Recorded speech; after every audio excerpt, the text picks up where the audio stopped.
So yeah, good morning engineering buddies. Here we go again, another day, another set of problems, solve problems here in engineering mathematics. So last three problems tayo ng circles, no? Then after nito, proceed tayo sa other conic sections. So tara, problem number 8. Determine the length of the common chord to the circles x squared plus y squared equals 64 and x squared plus y squared minus 16x equals 0. So madali lang to guys. We just have to find the uh, the value of the radius and the center of both circles, then i-plot natin sa graph, no, para maan natin yung common chord. Okay, sige, tara. So,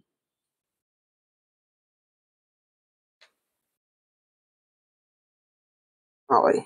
So, first things first, yung circle number 1, yung C1 natin, na may x squared plus y squared equals 64. So, alam natin, ang center niyan, matrix, ang center niyan is at 0, 0. Then, radius niyan, 8. Yun na kailangan i-solve guys. Malinaw naman kung ano R1. Tapos itong C2 natin, x squared minus 16x, ano na, equals 0. So, negative 16x divided by 2, 8, 64. Add natin dito. So, ang ano niyan is x minus 8 squared plus y squared equals 64. So, ang center niya is at 8, then 0, radius ay 8 din. R2. So, meron na tayong value ng paano natin yan isa-solve? So, plot lang natin para mas maintindihan natin siya.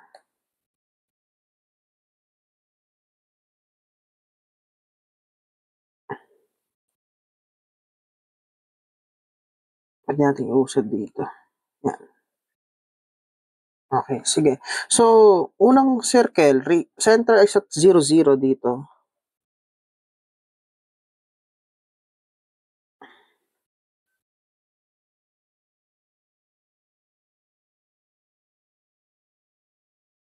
Yan. Radius ay 8.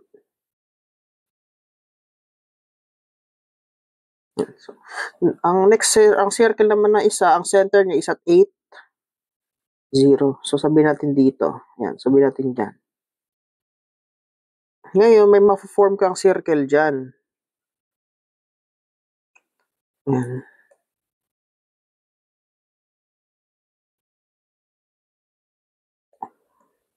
Sabihin natin yung unang circle.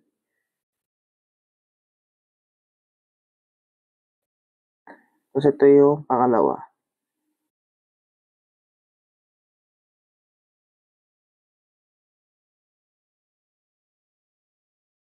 Yan.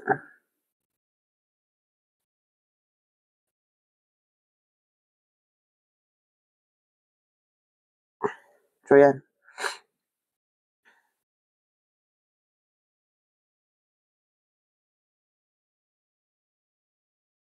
Next. Ito yung common chord sa kanila. Yan. Sabihin natin ito. Yan yung common chord. Tapos alam natin, ito, radius. Na ang radius ay 8. Same lang naman to. Ito, radius din naman ng isa is 8 din. Yan. So, yan. Yan ang common chord. Sabihin natin yung common chord is, ito, isa A, ito din A. So, 2A, yung common chord.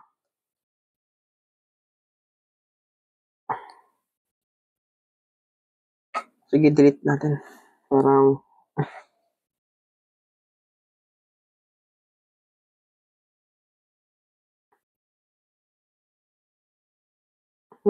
yan.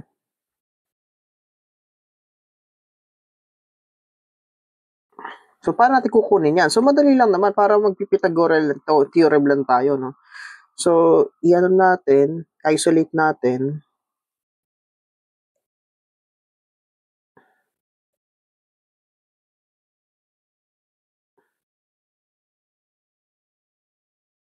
Kunwari yan. Fill the stroke. Yan. Isolate na natin. Ito yung A. Ito naman ay 8. Okay. So, ang kailangan natin, yung value nito. Pero alam kasi natin, diba ito yung common chord na A, ito ay 8 na reduce. So, parang ito kasi ay 8 din.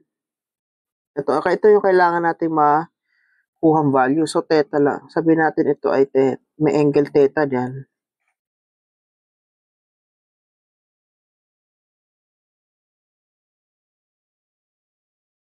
So, itong distance na to, alam natin yung distance nito from the, papunta dito is 4. Yan, ito 4 to. Ang distance ito ay 4.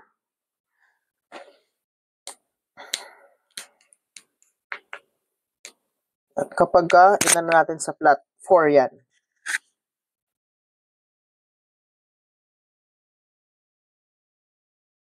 So, makukuha natin dito ay 4. Tapos ngayon, Pythagorean theorem lang tayo. So, 8 squared is equal to a squared plus 4 squared. Kapag kinalculate natin yan, calculator lang natin.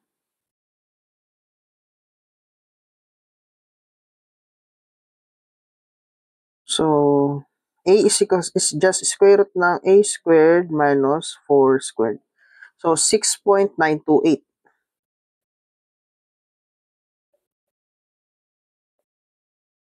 Ang length ng common chord is 2a. So, i-times mo lang sa 2 yung 6.928. So, makakuha tayo ng 6.928 times 2. So, 13.856 yung length ng common chord natin.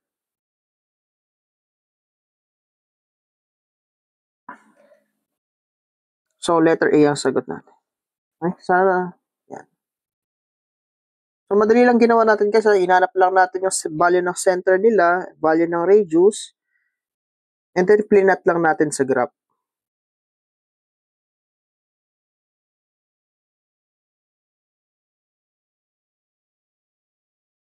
Okay? Okay, so next problem tayo.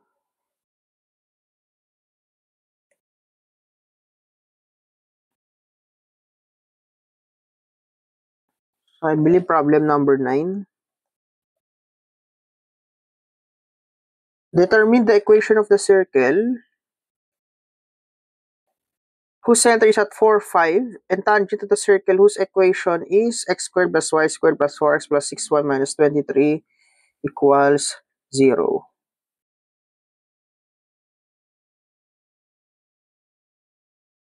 So, paano natin isa-solve to? So, first things first, yung circle 1 natin, meron daw siyang center na 4, 5. Sa circle 2 natin, meron tayong x squared plus y squared plus 4x plus 6y minus 23 equals 0. So, kunin lang natin ulit din yung center at radius nito. So, same procedure, plus 4x plus y squared plus 6y plus is equal to 23.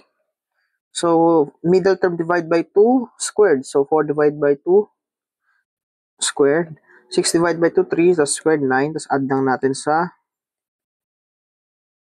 So, kapag finactor, meron tayong x plus 2 squared plus y plus 3 squared is equal to 36. So, center,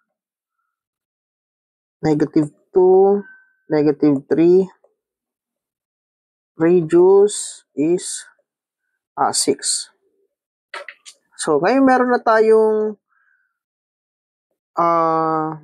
center and radius, paano natin kukunin ngayon yung ang sabi kasi dito, equation of the circle whose center is at 4, 5 and tangent to the circle.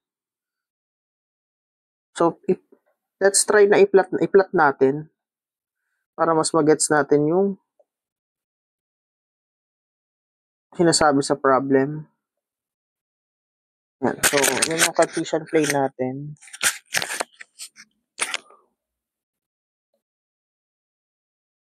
Share na natin to. So, yan. Sabihin natin yan. Sabi, ang unang circle, ang ano daw is at 4, 5. So, sabihin natin ito ay ang 4, ito yung 5. So, dito yung circle 1, circle 2, center, negative 2, 3. 2, 3. So, sabihin natin dito.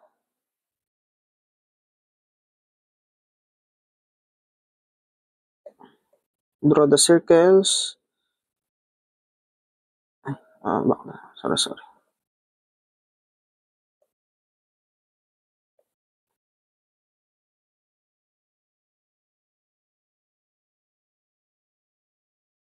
Sabihin natin ganyan. Tapos yung isang circle.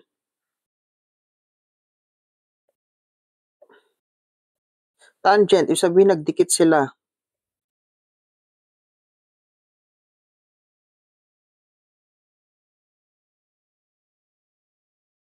Sabihin natin ganyan.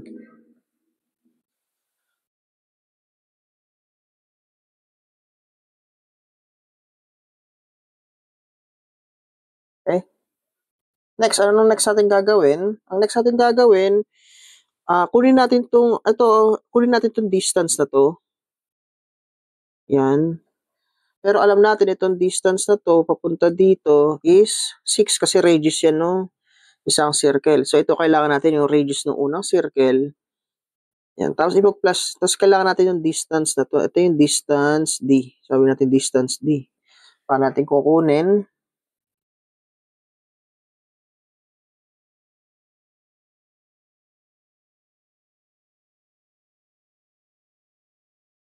Ito yung circle 1 natin. Ito yung kailangan nating hanapin. Circle 1. Ito ay yung circle 2. So, kailangan natin yung radius nung pangalawang circle. So, paano natin kukunin? Distance niyan is just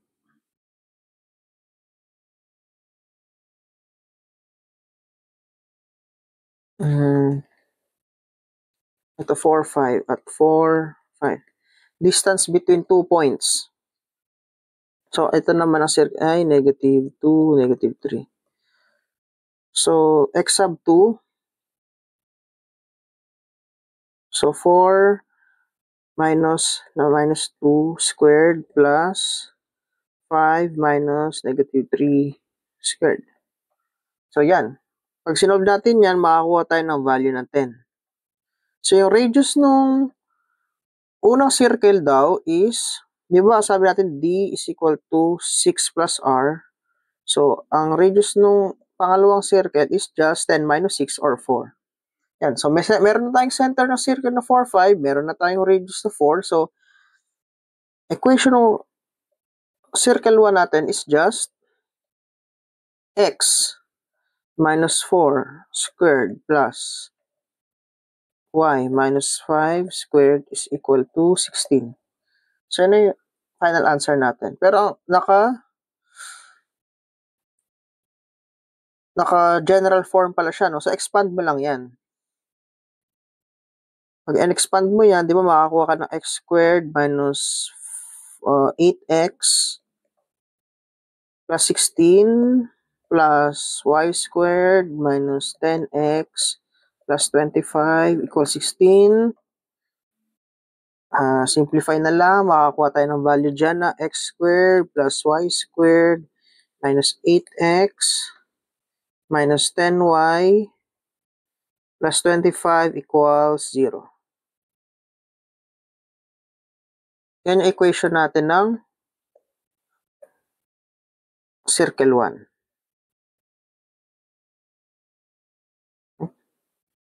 So, I believe it is letter X squared plus y squared minus 8x minus 10y. C. So, recap lang ano ginawa natin. Circle 1, meron na daw tayong circle. So, madali na. May center na. Circle 2, meron namang equation. So, hinanap lang natin yung center at radius. Then, plinat natin. After we plot, napansin natin na kailangan natin yung distance between the 2 points. Distance between two centers para makuha natin yung radius ng circle 1.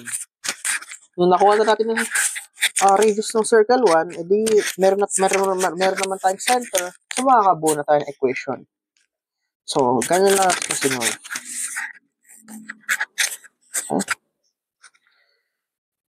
Okay, so last problem tayo.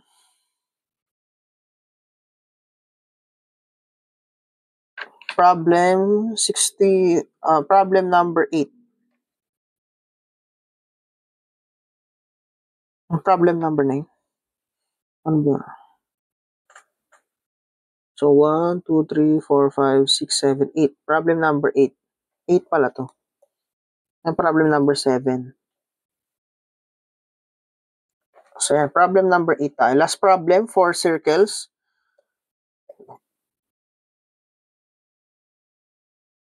Problem number 8. Find the equation of the circle with center on x plus y equals 4 and 5x plus 2y plus 1 equals 0 and having a radius of 3. So, madali lang naman to. Since ang center ng circle, may dalawang line, nandito daw yung center ng circle. So, kailangan mo lang hanapin yung intersection ng dalawa. Paano mo hahanapin? Bali, di ba meron tayong x plus y equals 4, tapos 5x plus 2y plus 1 equals 0. So, kailangan mo lang hanapin yung value ng x and y. Yun na yung HK mo. So, para madali yung buhay natin and ma-practice yung calculator, gamit na lang tayo ng calculator.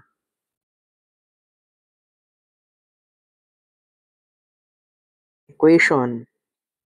On linear equation lang naman tayo. So, yan. So, meron tayong 1, 1, and then, x plus y equals 4, no? 4. And then, next is 5, 2, negative 1.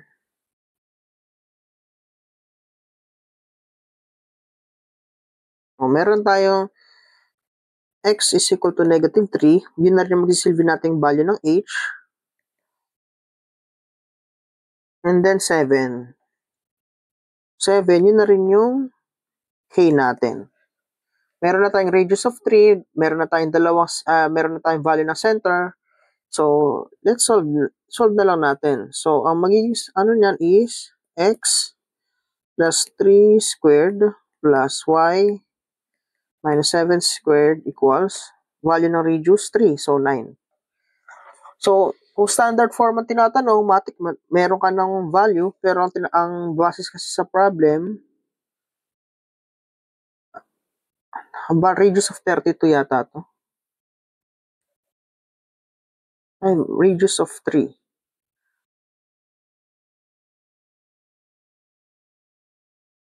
So, 9. Pero parang lalaki ng value. Siguro typo error to.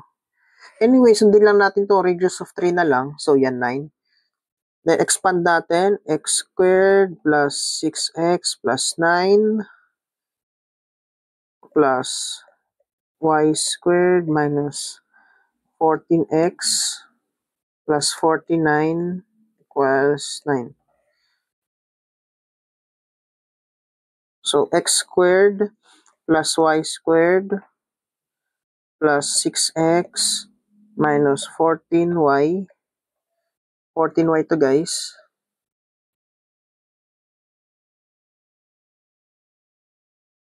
Tapos, transpose lang natin ng 9 and 49. So, magiging negative 49 to. Or plus 49 equals 0. So, yan na yung general equation of the center natin.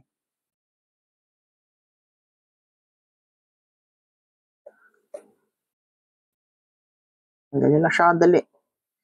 So, meron ba sagot? Ayan pala, meron. Letter C. So, ito yung last problem natin sa circle, no? So, for recap lang, meron tayong general equation and standard form of equation of the circle. So, kailangan lang natin meron tayong values ng center and radius para makabuo tayo ng equation of the circle. Tandaan lang din natin kung ano yung mga properties ng circle like mga tangent, chord, para alam natin kung pag sinabi natin may common chord sila or okay. So, ganyan lang naman siya i-solve, guys. Alalahanin pa rin natin yung mga distance formula, distance between 2 points, distance between point and a line, distance between two lines, para kasi nagagamit pa rin naman natin siya dito. And syempre, wag natin kalimutan yung simple algebra technique, yung completing the square. So, gamit natin yan dito sa conic sections. Not just here in circle, pa rin sa other conic sections. Okay?